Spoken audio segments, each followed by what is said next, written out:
Hi friends, ఈరోజు క్లాస్లో మనం ప్రీమియర్లో అది కూడా ఎడోబ్ సిసి ప్రీమియర్లో సెకండ్ క్లాస్ చూద్దాం. ఇంతకుముందు క్లాస్లో మనం వాట్ ఈజ్ ప్రీమియర్ అలాగే ఇంటర్ఫేస్కి సంబంధించిన చాలా ఆప్షన్స్ చూసాం. ఈరోజు వచ్చేసరికి ప్రీమియర్కి సంబంధించిన జనరల్ ప్రాజెక్ట్ సెట్టింగ్స్ గురించి చూద్దాం. ఫ్రెండ్స్, నా వీడియో మీరు చూస్తున్నప్పుడు కింద కార్నర్లో సబ్స్క్రైబ్ అని రెడ్ బటన్ ఉంటుంది. Please subscribe my channel. అలాగే కింద కూడా రెడ్ బటన్ సబ్స్క్రైబ్ బటన్ ఉంటుంది.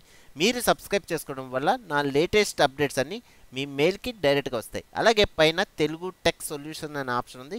క్లిక్ చేశారనుకోండి, నేను అప్లోడ్ చేసిన ప్రతి వీడియో ఇక్కడ కనబడుద్ది. చూడండి, ఇక్కడ వీడియోస్ అని క్లిక్ చేస్తున్నా. క్లిక్ చేయగానే నేను పెట్టిన ప్రతి వీడియో ఇక్కడ ఉంటుంది. అలాగే మీకు premiere classes, after effects classes, Photoshop classes చాలా వీడియోస్ ఇక్కడ ఉన్నాయి. మీరు ఇక్కడ క్లిక్ చేసి చెక్ చేసుకోవచ్చు. నెక్స్ట్ పైన కూడా బ్యానర్ కింద సబ్స్క్రైబ్ అని రెడ్ బటన్ ఉంటుంది. Please subscribe my channel. Okay, ఈరోజు క్లాస్లోకి వద్దాం. మనం ప్రీమియర్ క్లిక్ చేయగానే మనకు ఒక విండో వచ్చింది. ఓకే, ఇది వచ్చేసరికి Adobe Creative Cloud Premiere CC version.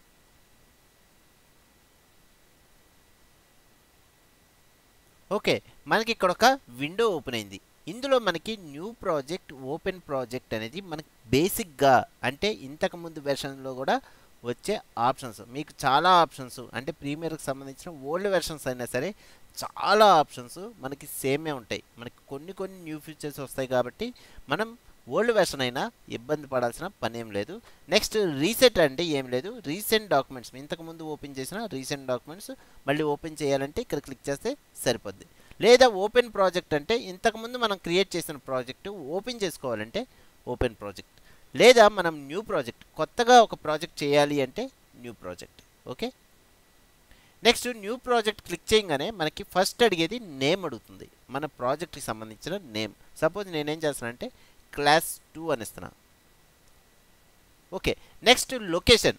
ఒకవేళ మీ లొకేషన్ అంటే ఇది బ్రౌజ్ అని క్లిక్ చేయగానే మీకు లొకేషన్ అడుగుద్ది. మీకు సి డ్రైవా, ఈ డ్రైవా, ఎఫ్ డ్రైవా లేదా డెస్క్టాప్ ఎక్కడైనా సరే మనం చూస్ చేసుకోవచ్చు. నేనేం చేశానంటే డైరెక్ట్గా డి డ్రైవ్ సెలెక్ట్ చేసుకున్నా కాబట్టి ఇక్కడ డి అని వచ్చింది. ఓకే, నెక్స్ట్ కిందకు వచ్చేసరికి క్యాప్చర్ ఫార్మాట్ డివి ఫార్మాట్ అని మనకి మ్యాక్సిమం యూజ్ చేసేది డివి ఫార్మాట్లోనే యూజ్ చేస్తాం. కాబట్టి ఇక్కడ మనం చూపిస్తున్న సెట్టింగ్స్ అన్నీ కామన్ సెట్టింగ్స్. దీనివల్ల మనం ఇబ్బంది పడాల్సిన పని లేదు. నెక్స్ట్ స్క్రాచ్ డిస్క్స్ అనే ఆప్షన్ ఉంటుంది. ఇది కూడా మనం యూజ్ చేసే పని లేదు, ఎందుకంటే ఇవి మనం అవసరం లేదు. ఇవి కూడా అవసరం లేదు. మనకి జనరల్ సెట్టింగ్స్లో డివి settings, next name, location use చేసుకుంటే సరిపోద్ది. ఓకే, మనకి ఓకే అనగానే ఆటోమేటిక్గా మన ఇంటర్ఫేస్ అంటే ప్రీమియర్కి సంబంధించిన ఇంటర్ఫేస్ ఓపెన్ అయింది. ఇక్కడ మనం ప్రాజెక్ట్ ప్యానల్, నెక్స్ట్ కింద ఎఫెక్ట్స్ కంట్రోల్, ఇవన్నీ ఏంటంటే ఇంతకుముందు క్లాస్లో ఎలా సెట్ చేసుకోవాలో చెప్పాను. కాబట్టి ఇవన్నీ మనకి డిఫాల్ట్గా వచ్చేసినాయి. మనం ఏం లేదు, జస్ట్ ఒకవేళ డ్రాగ్ చేసుకుంటే సరిపోద్ది. ఒకవేళ ఈ ప్యానల్ నాకు ఇక్కడ కావాలంటే ఇక్కడ డ్రాగ్ చేసుకుంటే ఇక్కడ వచ్చేస్తుంది.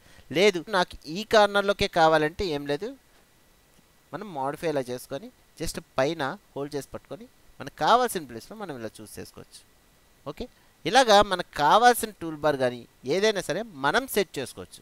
ఓకే, ఇందులో మనకు ప్రాజెక్ట్ ప్యానల్ అంటే ఏంటో చూద్దాం. ప్రాజెక్ట్ అంటే ఏం లేదు, జస్ట్ డబుల్ క్లిక్ చేసి ఒక వీడియోని కానీ ఇమేజ్ని కానీ ఇంపోర్ట్ చేసుకోవడానికి ప్రాజెక్ట్ ప్యానల్ యూజ్ అవుతుంది. అలా కాకుండా ఫస్ట్ ఏంటంటే మనకి ఏదైనా సరే ప్రిఫరెన్సెస్ అనేది వెరీ ఇంపార్టెంట్. మనం ఈ సాఫ్ట్వేర్ అనే కాదు, ఫోటోషాప్లో కానీ ఆఫ్టర్ ఎఫెక్ట్స్లో కానీ మనకి ప్రిఫరెన్సెస్ సెట్టింగ్స్ మనం యూజ్ చేసుకుంటే ప్రాసెస్ చూడాలి. ఓకే, ఎడిట్లో ప్రిఫరెన్సెస్లో జనరల్ ఆప్షన్ తీసుకుంటున్నాం. జనరల్ అనగానే మనకి వరుసగా అక్కడ చూపించిన ప్రతిదీ మనకి ఇక్కడ లైన్గా వచ్చేస్తాయి. ఇందులో మనకి యూజ్ అయ్యేది చూద్దాం. ఇందులో మనకి ఏంటంటే ఫస్ట్ ఎపీరియన్స్ అనేది యూజ్ అవుతుంది. ఎపీరియన్స్లో మనకి బ్రైట్నెస్, ఒకవేళ మీ మానిటర్ బ్రైట్నెస్ సరిగ్గా లేదు అనుకుంటే మీరు బ్రైట్నెస్ పెంచుకోవచ్చు. ఓకే, లేదా సరిపోద్ది అనుకుంటే తగ్గించుకోండి. అలాగే డార్కర్, లైటర్, డార్క్నెస్ కానీ లైట్నెస్ కానీ మనం చూస్ చేసుకోవచ్చు. సేమ్ కింద కూడా. ఓకే, ఇది ఎపీరియన్స్ బ్రైట్నెస్ అనేది బాగా యూజ్ అవుతుంది. నెక్స్ట్ ఆటో సేవ్ అంటే ఏం లేదు, మీరు ఇక్కడ ఆటోమేటికలీ సేవ్ ప్రాజెక్ట్స్ అనే ఆప్షన్ పెట్టుకున్నారనుకోండి, మీకు ప్రతి 15 మినిట్స్కి ఆటోమేటిక్గా మీ ప్రాజెక్ట్ ఫైల్ సేవ్ అయిపోతూ ఉంటుంది. ఒకవేళ పవర్ ప్రాబ్లం అనుకోండి, ఇంకా తగ్గించి పెట్టుకోవచ్చు, 5 మినిట్సే పెట్టుకోవచ్చు, 2 మినిట్సే పెట్టుకోవచ్చు. ఏంటంటే 2 మినిట్స్కి ఒకసారి సేవ్ అయిపోతూ ఉంటుంది. అలాగా మనం సేవ్ చేసుకోవచ్చు. నెక్స్ట్ మ్యాక్సిమం ప్రాజెక్ట్ వెర్షన్స్ 20 వెర్షన్స్లో మనం సేవ్ చేసుకోవచ్చు, అంటే ఓల్డ్ వెర్షన్స్లో కూడా సేవ్ చేసుకోవచ్చు. నెక్స్ట్ కింద వచ్చేసరికి మీడియాలో మనం ఇక్కడ పైన save media coach files next originals when possible ఈ ఆప్షన్ పెట్టుకున్నారనుకోండి, పెట్టుకుంటే ఏమవుతుందంటే ఇక్కడ బ్యాక్గ్రౌండ్ కొన్ని ఫైల్స్ మనకి సేవ్ అవుతూ ఉంటాయి. దీనివల్ల ఒకవేళ మనం ఇక్కడ ఆటో సేవ్ ఆప్షన్ పెట్టుకోకపోయినా సరే ఒక్కొక్కసారి ఏమవుద్దంటే మనకి ఒరిజినల్ ఫైల్ కింద సేవ్ అవుద్ది. ఓకే, కానీ దీనివల్ల డిసడ్వాంటేజ్ ఏంటంటే మనకి బ్యాక్గ్రౌండ్ ఫైల్స్ అనేది పెరిగిపోతూ ఉంటాయి, ఎప్పటికప్పుడు క్లీన్ చేసుకోవాల్సి వచ్చింది. అనేది పెరిగిపోతూ ఉంటుంది, మనం క్లీన్ చేసుకోవాలి. ఓకే, నెక్స్ట్ వచ్చేసరికి మెమొరీ ఏంటంటే మన ప్రీమియర్కి సంబంధించిన మెమొరీ ఎంతవరకు చూస్ చేసుకుందో, ర్యామ్ ఎంతవరకు తీసుకుందో ఇక్కడ చూపించుద్ది. ఇదంతా అవసరం లేదు. నెక్స్ట్ సింక్ సెట్టింగ్స్, ఇది వచ్చేసరికి automatically clear settings on application quit. ఇప్పుడు సపోజ్ మీరు ఇంటర్ఫేస్ చేంజ్ చేసుకున్నారు, మీకు నచ్చినట్టుగా చేసుకున్నారు. ఒకవేళ మీరు క్విట్ అవ్వగానే ప్రీమియర్ క్లోజ్ చేయగానే ఇవన్నీ ఏంటంటే సెట్టింగ్స్ అన్నీ ఇంతకుముందు ఎలా ఉందో డిఫాల్ట్గా అలాగ వచ్చేస్తాయి. ఇది ఈ ఆప్షన్ పెట్టుకుంటే ఆటోమేటికల్లీ క్లియర్ సెట్టింగ్స్ ఈ ఆప్షన్ పెట్టుకుంటే ఒకవేళ మీరు తీసుకునే ఇంటర్ఫేస్ కూడా చేంజ్ అయిపోద్ది. మీరు ఏమైనా చేంజెస్ చేసిన సాఫ్ట్వేర్లో అవన్నీ నార్మల్గా వచ్చేస్తాయి. ఓకే, నాకు అవసరం లేదు కాబట్టి ఇది కూడా చూస్ చేసుకోవట్లా. ఇవన్నీ ఏంటంటే జనరల్గా మనకి యూజ్ అయ్యే సెట్టింగ్స్, అందుకే ఇవన్నీ చెప్పాల్సి వచ్చింది. Okay, cancel. నెక్స్ట్ వచ్చేసరికి మనకు ఒక వీడియో కానీ ఇమేజ్ కానీ ఇంపోర్ట్ చేసుకోవాలంటే టూ టైప్స్ ఆఫ్ ఆప్షన్స్ ఉన్నాయి. ఇక్కడ ప్రాజెక్ట్ ప్యానెల్ అనే ఒక ఆప్షను, అలాగే మీడియా బ్రౌజర్ అనే ఆప్షన్ 2 టైప్స్ ఉన్నాయి. అసలు ప్రాజెక్ట్ ప్యానెల్ అంటే ఏంటి, మీడియా బ్రౌజర్ అంటే ఏంటి? ప్రాజెక్ట్ ప్యానెల్ అంటే ఏం లేదు, మన సిస్టంలో మన పీసీలో ఏదైనా వీడియోని ఇంపోర్ట్ చేసుకోవాలంటే ప్రాజెక్ట్ ప్యానెల్ యూస్ చేసుకుంటే సరిపోద్ది. ఇక్కడ మీడియా బ్రౌజర్ అంటే ఏంటంటే ఒకవేళ మీరు అవుటర్ అంటే ఎక్స్టర్నల్ హార్డ్ డిస్క్ కానీ పెన్ డ్రైవ్ కానీ యూఎస్బి కానీ ఏదైనా దాంట్లోంచి వీడియో ఇంపోర్ట్ చేసుకుంటున్నారు అనుకోండి, మీడియా బ్రౌజర్ ద్వారా మనం ఆ ఫైల్ని ఇంపోర్ట్ చేసుకొని మళ్ళీ దాంట్లోనే సేవ్ చేసుకోవచ్చు. డైరెక్ట్గా మన సిస్టంలోకి కాపీ చేసుకొని మళ్ళీ ఆ కాపీ చేసుకున్న ఫైల్ మన దాంట్లో ఎడిట్ చేసి మళ్ళీ మన ఎక్స్టర్నల్ డ్రైవ్లోకి కాపీ పేస్ట్ చేయకుండా డైరెక్ట్గా మీడియా బ్రౌజర్ నుంచి మనం డైరెక్ట్గా ఇంపోర్ట్ చేసుకోవడానికి మనకి మీడియా బ్రౌజర్. అలాగే ప్రాజెక్ట్ ప్యానెల్ అంటే ఏంటంటే మన సిస్టంలో ఉన్న వీడియోస్ని ఇంపోర్ట్ చేసుకోవడం కోసం ప్రాజెక్ట్ ప్యానెల్ అనేది యూజ్ చేసుకోవచ్చు. ఓకే, నెక్స్ట్ ఒక వీడియోని ఇంపోర్ట్ చేసి చూపిస్తున్నా. ఏం లేదు, జస్ట్ డబుల్ క్లిక్ చేయొచ్చు లేదా Ctrl+I, మనకి కీబోర్డ్లో Ctrl+I క్లిక్ చేస్తే ఇంపోర్ట్ ఆప్షన్, లేదా మనకి ఫైల్లో ఇంపోర్ట్ చూడండి ఇక్కడ ఉంది ఇంపోర్ట్ Ctrl+I. నేను డబుల్ క్లిక్ చేస్తున్నాను. డబుల్ క్లిక్ చేయగానే మనకి ఎక్కడ ఉందో చూద్దాం వీడియో. ఓకే, క్లిక్ చేసి ఓపెన్. ఓకే, ఇంపోర్ట్ అయింది. మనకి ఈ వీడియో ఏ వీడియో చూడాలి అంటే మనకి ఇక్కడ ఐకాన్ వ్యూ అనే ఆప్షన్ ఉంటుంది. ఇది క్లిక్ చేశారనుకోండి ఐకాన్ వ్యూలో కనబడుతుంది. మనం ఇలా డ్రాగ్ చేస్తుంటే మనకు ఆటోమేటిక్గా వీడియో కూడా కనబడుతూ ఉంటుంది. లేదు, జస్ట్ ఒక లిస్ట్ వ్యూలో క్లిక్ చేస్తే మన లిస్ట్ వ్యూలోకి వచ్చేస్తుంది. ఇలా మనం ఈ 2 బటన్స్ యూజ్ చేసుకోవచ్చు. Next Zoom out, Zoom in ఇక్కడ కూడా మనం చూస్ చేసుకోవచ్చు. ఓకే, నాకు లిస్ట్ వ్యూ కావాలి.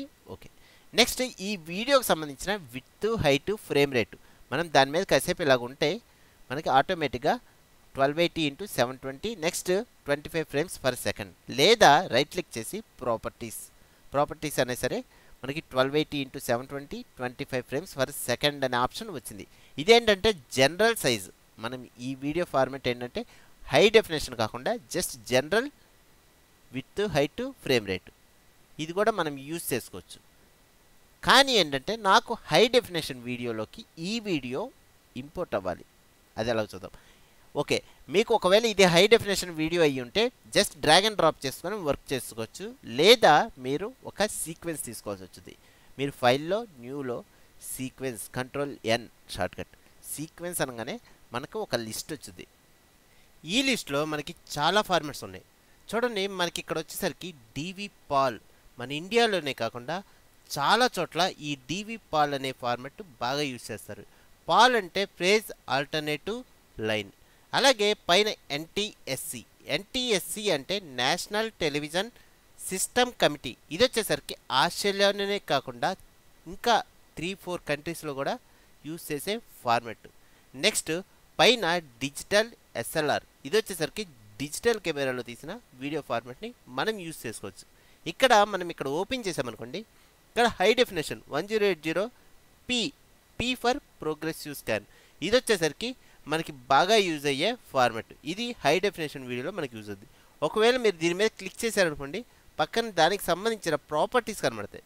చూడండి, frame size 1920 1080, next 24 frames per second. ఇది కూడా మనం ఇండియాలో బాగా యూజ్ చేసే వీడియో సైజ్ సంబంధించిన ఫార్మెట్. అలాగే digital SLR 1080 25 frames, next digital SLR 1080 progressive scan, next 30 frames per second. ఇది కూడా బాగా యూజ్ చేస్తారు. మనకి హై డెఫినేషన్ వీడియో వచ్చేసరికి మనం చాలా వరకు హై డెఫినేషన్ వీడియోకి సంబంధించిన ఆప్షన్స్ యూజ్ చేస్తాం కాబట్టి ఈ 3 ఆప్షన్స్ మనం బాగా యూజ్ చేస్తాం. ఓకే, అలాగే కింద కూడా హై డెఫినేషన్ వీడియోకి సంబంధించిన ఆప్షన్స్ ఉన్నాయి.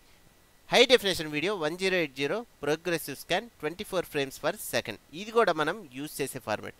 ఇలాగా మనం ఈ 3 హై డెఫినేషన్ వీడియోస్, అలాగే డిజిటల్ ఎస్ఎల్ఆర్లో యూజ్ చేసే ఈ 3 హై డెఫినేషన్ వీడియోస్ మనం యూజ్ చేసుకునే ఫార్మాట్స్. కాబట్టి మన రెగ్యులర్గా యూజ్ చేసే ఫార్మాట్స్ వచ్చేసరికి డిజిటల్ ఎస్ఎల్ఆర్లో ఉన్నాయి, అలాగే హై డెఫినేషన్ వీడియోలో ఉన్నాయి. అలాగే ఇంకా క్వాలిటీ మూవీస్లో యూజ్ చేసే క్వాలిటీకి సంబంధించిన ఆప్షన్స్ కూడా కింద ఉన్నాయి. ఇక్కడ రెడ్ ఆర్ 3D, ఇది వచ్చేసరికి రిజల్యూషన్ కెమెరాలు తీసిన వీడియోకి సంబంధించిన ఫార్మాట్. కాబట్టి ఇక్కడ 5K దాకా మనం యూజ్ చేసుకోవచ్చు. ఓకే, నెక్స్ట్ వచ్చేసరికి మనం ఒక వీడియో చేసేటప్పుడు మనం సెట్టింగ్స్లోకి వెళ్ళి అక్కడ కూడా మనం ఓన్గా ఒక విడ్త్ హైట్ సెట్ చేసుకొని మనం యూజ్ చేసుకోవచ్చు. అది అలాగో చూద్దాం. ఇక్కడ కస్టమ్ అని పెట్టుకుంటున్నాను. ఇక్కడ కూడా చాలా ఆప్షన్స్ ఉంటాయి చూడండి మీకు. ఓకే, ఇందులో యూట్యూబ్కి సంబంధించిన ఆప్షన్స్ కూడా ఉంటాయి. కానీ ఏంటంటే నేను కస్టమ్ అని పెట్టుకొని నాకు కావాల్సిన ఆప్షన్స్ ఇక్కడ చూస్ చేసుకుంటున్నాను. ఇక్కడ నాకు 1920 1080 height, next pixel aspect ratio వచ్చేసరికి స్క్వేర్ పిక్సెల్ అనే ఆప్షన్ ఉండాలి. నెక్స్ట్ ఇక్కడ నో ఫీల్స్ అనే ఆప్షన్ ఉండాలి. నెక్స్ట్ ప్రోగ్రెసివ్ స్కాన్ మనం యూజ్ చేసేది. నెక్స్ట్ డిస్ప్లే ఫార్మాట్ వచ్చేసరికి 23.9 అంటే 24 frames per second. ఓకే, ఇవన్నీ సెట్టింగ్స్ పెట్టుకొని ఓకే అని అనుకోండి, లేదా ఎంటర్ క్లిక్ చేసినా సరే మనకి వచ్చేస్తుంది. సీక్వెన్స్ అనేది రెడీ అయింది. నెక్స్ట్ ఈ వీడియోని drag and drop to time line. కానీ ఏంటంటే ఈ వీడియో ఏంటో చెక్ చేసుకోవాలంటే డబుల్ క్లిక్ చేశారనుకోండి, ఆటోమేటిక్గా మనకి సోర్స్ విండోలోకి వచ్చేస్తాయి. కానీ ఏంటంటే ఇది మెయిన్ ఫైల్ కాదు, జస్ట్ చెక్ చేసుకోవడం కోసం మనకు సోర్స్. నెక్స్ట్ ఓకే అనుకుంటే drag and drop to time line. కానీ మనకు ఒక ఆప్షన్ అడుగుతుంది, ఈ క్లిప్ అనేది ప్రోగ్రామ్ మానిటర్లోకి రావాలంటే కీప్ ఎక్సైటింగ్ చేంజెసా లేదా చేంజ్ సీక్వెన్స్ సెట్టింగ్సా, ఈ సీక్వెన్స్ సెట్టింగ్స్ చేంజ్ చేయమంటారా వద్దా అని అడుగుతుంది. వద్దన్నాం అనుకోండి ఇలాగొచ్చుద్ది. చూడండి, మనం తీసుకున్న సీక్వెన్స్ మధ్యలోకి వచ్చింది. ఇప్పుడు మన టీవీలో ఈ వీడియో ప్లే చేస్తే ఏం లేదు, సెంటర్లో ఇలా కనబడుతుంది. లేదు, Ctrl+Z drag and drop to time line. Change sequence settings అన్నాం అనుకోండి, ఆటోమేటిక్గా మన సీక్వెన్స్కి సెట్ అయిపోద్ది. దీనివల్ల బెనిఫిట్ ఏంటంటే ఏం లేదు, మనకేంటంటే మన స్క్రీన్ వరకు సెట్ అవుద్ది, కానీ కొద్దిగా బ్లర్నెస్ వచ్చింది. ఎందుకంటే మనం చేంజ్ చేసాం, వీడియోని చేంజ్ చేసాం.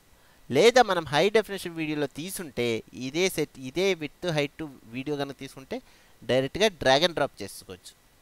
ఓకే, ఇప్పుడు ఒకసారి ప్లే చేసి చూద్దాం.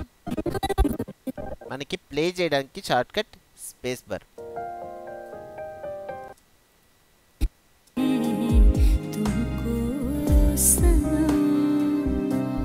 నెక్స్ట్ ఈ వీడియోని మీరు జూమ్లో చూడాలి అంటే వీటికి మనకి ఎస్కేప్ కింద కీబోర్డ్లో ఎస్కేప్ కింద టైల్డ్ కీ అనే ఆప్షన్ ఉంటుంది.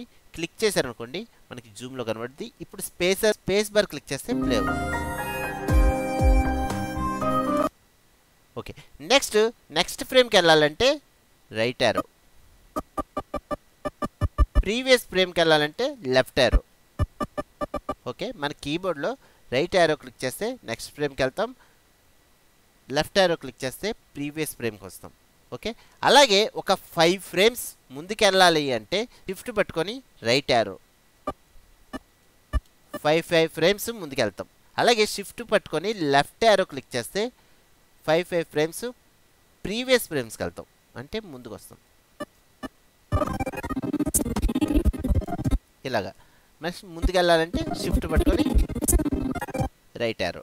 ఇలాగా మనం ఒక ప్రాజెక్ట్లో ఒక వీడియోని ఇంపోర్ట్ చేసుకున్నప్పుడు ఈ సెట్టింగ్స్ అనేది బాగా యూజ్ అవుతాయి. ఓకే ఫ్రెండ్స్, ఈ వీడియో మీకు నచ్చినట్టయితే లైక్ చేసి సబ్స్క్రైబ్ చేసుకోండి, అలాగే షేర్ చేయండి. Thank you very much.